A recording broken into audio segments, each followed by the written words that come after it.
Hi all, എല്ലാവർക്കും geeks PSC അക്കാഡമിയുടെ പുതിയ വീഡിയോയിലേക്ക് സ്വാഗതം. അപ്പോൾ ഇന്ന് നമ്മൾ നോക്കുന്നത് 10ാം ക്ലാസ്സിലെ ഫിസിക്സിലെ ആദ്യത്തെ ചാപ്റ്ററാണ് സൗണ്ട് വേവ്സ്. അപ്പം നമുക്ക് സ്റ്റാർട്ട് ചെയ്താലോ? ഓക്കെ. അപ്പോൾ ഇവിടെ കുറച്ച് ഒരു കുട്ടികളും ഒരു ടീച്ചറും ഒക്കെ ഇങ്ങനെ ഗ്രൗണ്ടിൽ കളിക്കുന്നൊക്കെ കാണിച്ചിട്ടുണ്ട്. അവരെന്തൊക്കെയോ സംസാരിക്കുന്നു. നമുക്കത് എന്തൊക്കെയാണെന്ന് നോക്കാം. Teacher, she has completed 10 swings. Please ask her to get off the swing. Now it's my turn. I have completed only 5 swings, teacher. അപ്പോൾ ടീച്ചർ പറഞ്ഞു, yes that is right, only 5 swings. അതായത് ഒരു കുട്ടി പറഞ്ഞു, ബോയ് പറഞ്ഞു, ഇത് 10 തവണ ഇങ്ങനെ സ്വിങ് ഊഞ്ഞാലാടിയിട്ടുണ്ട്, ഇനി എൻ്റെ അവസരമാണ് എന്ന് പറഞ്ഞു. അപ്പോൾ ഇതിലിരുന്ന ഗേള് പറഞ്ഞു, ഞാൻ 5 എണ്ണമേ കംപ്ലീറ്റ് ചെയ്തിട്ടുള്ളെന്ന് പറഞ്ഞു. അപ്പോൾ ടീച്ചർ പറഞ്ഞു, ശരി 5 എണ്ണമേ കംപ്ലീറ്റ് ചെയ്തിട്ടുള്ളെന്ന് പറഞ്ഞു. അപ്പോൾ അങ്ങനെ പറയാനുള്ള കാരണം എന്തായിരിക്കും? Why did the teacher agree with the child on swing? അതൊക്കെയാണ് നമ്മൾ ഇനി പഠിക്കാൻ വേണ്ടിയിട്ട് പോകുന്നത്. അപ്പോൾ നോക്കിയേ, how should the swing B counted? അതായത് നമ്മൾ ഊഞ്ഞാലാടുന്നത് ഇപ്പോൾ സെൻറ്ററിൽ നിന്നാണെങ്കിൽ ഫ്രണ്ടിലോട്ടൊന്ന് പോയി തിരിച്ച് സെൻറ്ററിൽ തന്നെ വന്നു, പിന്നെ അവിടെ നിന്നും വീണ്ടും ബാക്കിലോട്ട് പോയി സെൻറ്ററിൽ തന്നെ വന്നു. അങ്ങനെയാണ് നമ്മളത് കൗണ്ട് ചെയ്യുന്നത്. Okay. What type of motion does the swing have? സ്വിങ്ങിലുള്ളത് ഏത് ടൈപ്പ് ഓഫ് മോഷനാണ്? Oscillatory മോഷനാണ്.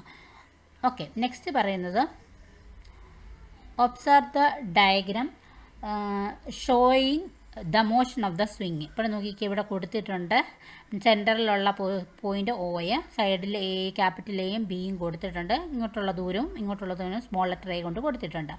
What is the initial position the swing when it's starts oscillating from its free state? അതായത് ഇക്വിലിബ്രിയം പൊസിഷൻ.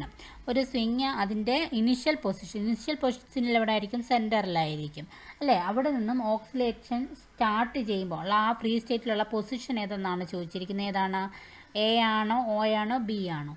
O ആണ്. നമുക്ക് പടം കാണുമ്പോൾ തന്നെ മനസ്സിലാക്കും സെൻറ്ററിലുള്ള പൊസിഷൻ എന്ന് പറയുന്നത് O ആണ് അല്ലേ? Okay.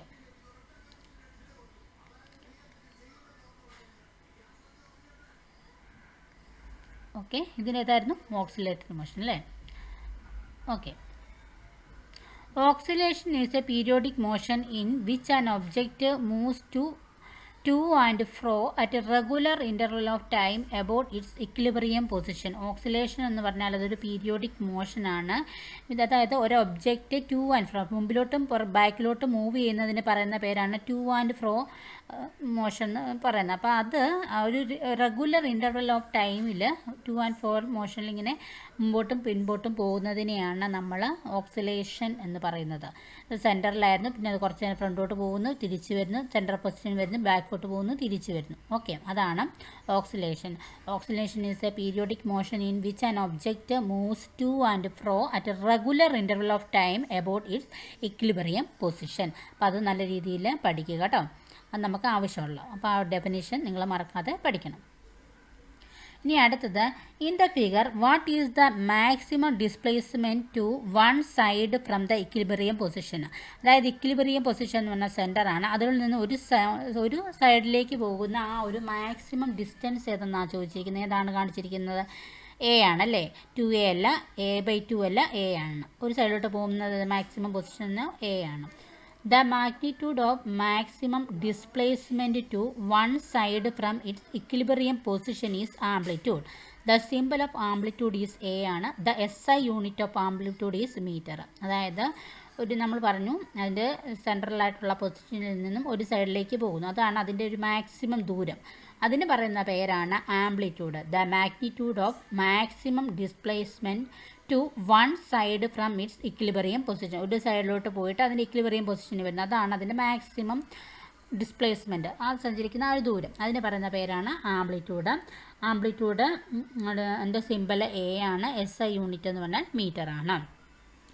When does the swing complete one oscillation? ഒരു സ്വിങ് എപ്പോഴാണ് ഒരു ഓക്സിലേഷൻ കംപ്ലീറ്റ് ചെയ്യുന്നത്? അപ്പോൾ ഇവിടെ കൊടുത്തിട്ടുണ്ട്, when the pendulum starts from O and reaches A and return O.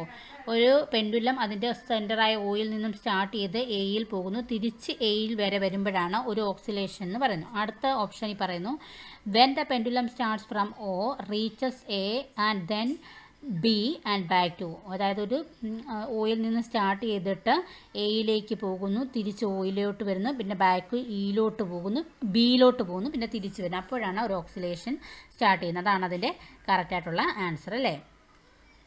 അങ്ങപ്പോഴാണ് ഒരു ഓക്സിലേഷൻ കംപ്ലീറ്റ് ആവുന്നത്. അപ്പോൾ അത്രയും പഠിക്കുക.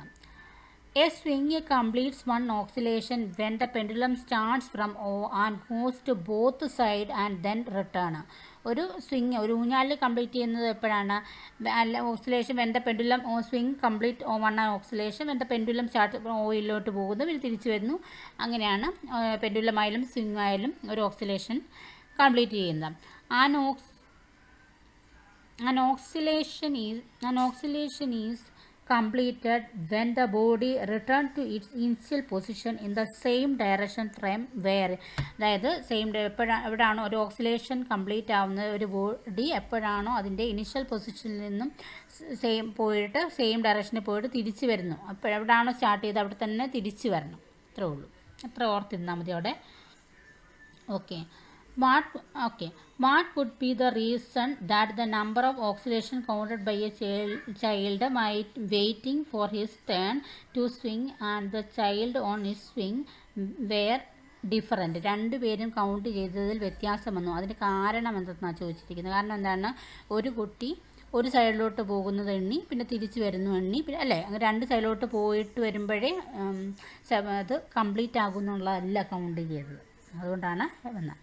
ഒരു ഓയിൽ നിന്നും എയിലേക്ക് പോകുമ്പോൾ ഒന്നായിട്ട് കൂട്ടി തിരിച്ച് ഒയി വന്നു, പിന്നെ ഓയിൽ നിന്ന് ബിയിലോട്ട് കൂട്ടുമ്പോൾ അത് രണ്ടായിട്ട് കൗണ്ട് ചെയ്യുന്നു. മറ്റേ കറക്റ്റായിട്ടുള്ള ഓക്സിലേഷൻ എന്ന് പറഞ്ഞാൽ സെൻറ്ററായിട്ട് ഉള്ള ഓയിൽ നിന്നും എയിലേക്ക് പോകുന്നു, തിരിച്ച് ഓയിലേക്ക് വരുന്നു, പിന്നെ ബി എന്ന പോയിന്റിലേക്ക് പോകുന്നു, തിരിച്ച് ഓയിലേക്ക് വരുമ്പോഴേ ഓക്സിലേഷൻ ആവുന്നു. അതാണ് അവർ രണ്ടുപേരും കൗണ്ട് ചെയ്തതിലുള്ള വ്യത്യാസം.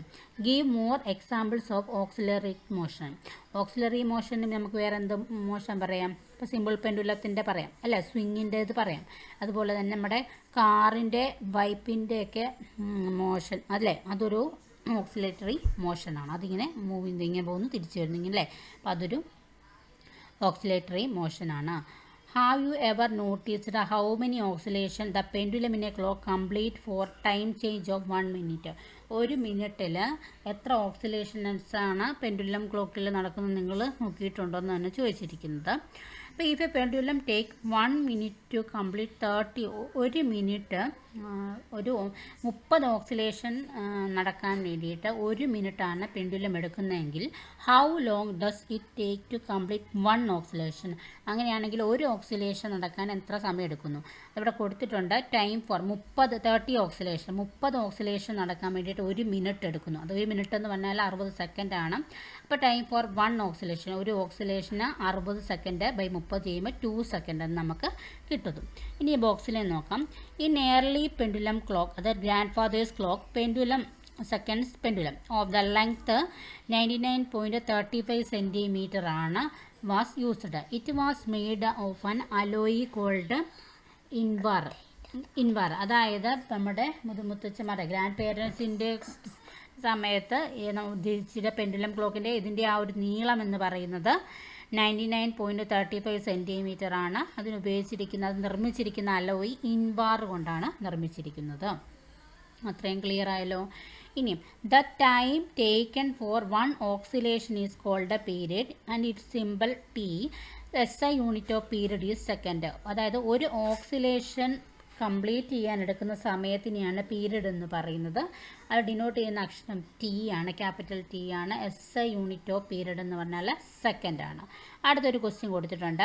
Find the number of oscillation the same pendulum complete in 1 second. ആ സെയിം പെൻഡുലം 1 സെക്കൻഡ് കൊണ്ട് എത്ര ഇത് എടുക്കുന്നു എന്ന് നോക്കാനാണ് പറഞ്ഞിരിക്കുന്നത്, എത്ര ഓക്സിലേഷൻ അത് നടക്കുന്ന. അപ്പോൾ 1 മിനിറ്റിലെടുക്കുന്ന ഓക്സിലേഷൻ, 1 മിനിറ്റ് എന്ന് പറഞ്ഞാൽ 60 സെക്കൻഡാണ്. ഓക്സിലേഷനുകളുടെ എണ്ണം 30 ആണ്. അതുകൊണ്ട് നമുക്ക് എങ്ങനെ നോക്കാം? Number of oscillation in 1 second. അപ്പം 30 ഡിവൈഡ് ബൈ 60 ചെയ്യുമ്പോൾ 1/2 കിട്ടുന്നു. അതായത് 0.5 ആണ്. The number of oscillation in 1 second is called a frequency. The SI unit of frequency is hertz. Frequency is denoted by the letter F. അതായത് ഒരു സെക്കൻഡിൽ എത്രമാത്രം oscillation നടക്കുന്നു എന്നത് പറയുന്നതാണ് ഫ്രീക്വൻസി. SI യൂണിറ്റ്, ഫ്രീക്വൻസിയുടെ SI യൂണിറ്റ് എന്ന് പറഞ്ഞാൽ ഹെഡ്സ് ആണ്, HS എന്നാണ് എഴുതുന്നത്. ഫ്രീക്വൻസി ഡിനോട്ട് ചെയ്ത് ബൈ ദ ലെറ്റർ ഏതാണ്, F എന്ന അക്ഷരം കൊണ്ടാണ് ഫ്രീക്വൻസി എഴുതുന്നത്. ഓക്കെ ആണല്ലോ. അപ്പോൾ ഇത്രയും കാര്യങ്ങൾ അവിടെ ഓർത്തിരിക്കുക. Let us find the period and frequency of a pendulum by swinging it low amplitude. Tie a bob to a string and hang it on a stand. This system is called a simple pendulum. അതായത് ഒരു Bob ഒരു സ്ട്രിങ്ങിൽ tie ചെയ്യണം. And hang it on A stand. ഒരു ഇത് പടത്തിൽ കാണിച്ച പോലെ ഒരു ബോബ് ഒരു സ്ട്രിങ്ങിൽ ഹാങ് ചെയ്തിട്ട് ഒരു സ്റ്റാൻഡിൽ ഇങ്ങനെ തൂക്കിയിട്ടിട്ട് ഈ ബോബ് പതുക്കെ ഒന്നുള്ളൂ. അപ്പോൾ ഇതിങ്ങനെ പോയിട്ട് ഇങ്ങനെ തിരിച്ച് വരുന്നു. അപ്പം അതാണ് ഒരു സിമ്പിൾ പെൻഡുലം എന്ന് പറഞ്ഞാൽ. അപ്പോൾ സിമ്പിൾ പെൻഡുലം എന്ന് പറഞ്ഞാൽ എന്താണെന്നുള്ള ആ ഒരു ഡെഫിനിഷനും കൂടെ പഠിച്ചിരിക്കണം. ഓക്കെ, ഇനി ഇവിടെ കൊടുത്തിട്ടുണ്ട്, ഒരു ബോക്സ് കൊടുത്തിട്ടുണ്ട്. ഇതിനകത്ത് length of the pendulum, time taken for 10 second ഓക്സിലേഷന്, ഇത്രയും കാര്യങ്ങളൊക്കെ പഠിക്കാനുണ്ട്. അപ്പോൾ ഇത്രയും കാര്യങ്ങൾ ആദ്യത്തെ ഒരു ക്ലാസ് ആയതുകൊണ്ട് ഒരു ചെറിയ ക്ലാസ് ഉണ്ട്. അപ്പോൾ ഇത്രയും പഠിക്കുക, ബാക്കി നമുക്ക് അടുത്ത ക്ലാസ്സിൽ നോക്കാം. അപ്പോൾ അത്രേ ഉള്ളൂ, പഠിക്കുക കേട്ടോ. Thank you.